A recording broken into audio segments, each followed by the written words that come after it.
नमस्कार, आप देख रहे हैं धा न्यूज और मैं हूं अभिषेक मिश्रा।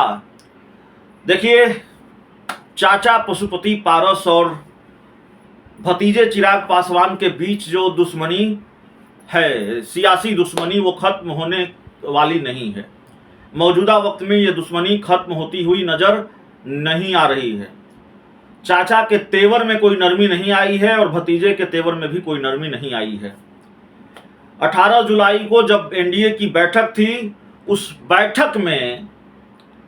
बैठक से जो तस्वीरें सामने आई कि चिराग पासवान चाचा का पैर छू रहे हैं और चाचा बिल्कुल गर्मजोशी से भतीजे चिराग पासवान को गले लगा रहे हैं, तो लगा कि कहीं भारतीय जनता पार्टी ने असंभव को संभव तो नहीं कर दिखाया है। भारतीय जनता पार्टी ने कहीं चाचा भतीजे को एक तो नहीं कर दिया है। लेकिन फिर थोड़ी ही देर बाद ये साफ हो गया कि नहीं, ये तो बस औपचारिक भेंट मुलाकात थी। सांस्कारिक गुण चिराग पासवान के और बड़प्पन पशुपति पारस का। चिराग पासवान ने पैर छुए, पशुपति पारस ने सब कुछ बुलाकर गले लगाया, आशीर्वाद दिया। तलखी कम नहीं हुई है, क्योंकि चिराग पासवान ने या उनकी पार्टी का जो आधिकारिक सोशल मीडिया अकाउंट है, प्रधानमंत्री नरेंद्र मोदी ने गले लगाया, इसकी तस्वीर को साझा किया। चाचा वाली तस्वीर साझा नहीं की, जो मेरी जानकारी है, जो मैंने पाया। पशुपति पारस की पार्टी की तरफ से भी या पशुपति पारस की तरफ से भी ये नहीं हुआ।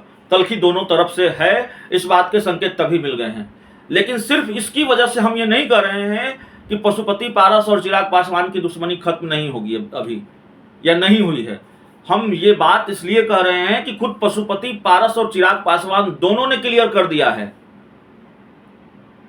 कि चाचा हैं, पैर छुए, आशीर्वाद दिया उन्होंने, और पशुपति पारस ने भी क्लियर कर दिया है कि उनकी जो लड़ाई है, उनका गुस्सा है, वो बरकरार है। चिराग पासवान हाजीपुर सीट को लेकर अब भी अड़े हुए हैं, वो पीछे हटने को तैयार नहीं हैं।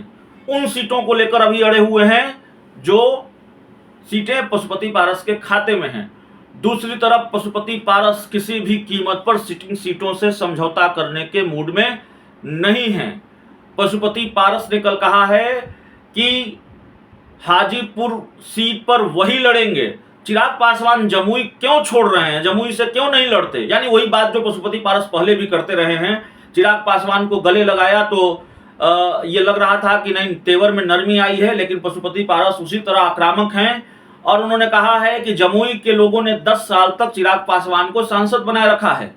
वो विश्वासघात कर रहे हैं जमुई के लोगों के साथ। जब एक इंटरव्यू में ये सवाल पूछा जाता है, एक टीवी इंटरव्यू में पशुपति पारस से, कि क्या चाचा और भतीजे की पार्टी एक होगी, पशुपति पारस कहते हैं ये असंभव है, दुश्मनी खत्म नहीं हुई है। ये बात पशुपति पारस ने कम से कम क्लियर कर दी है।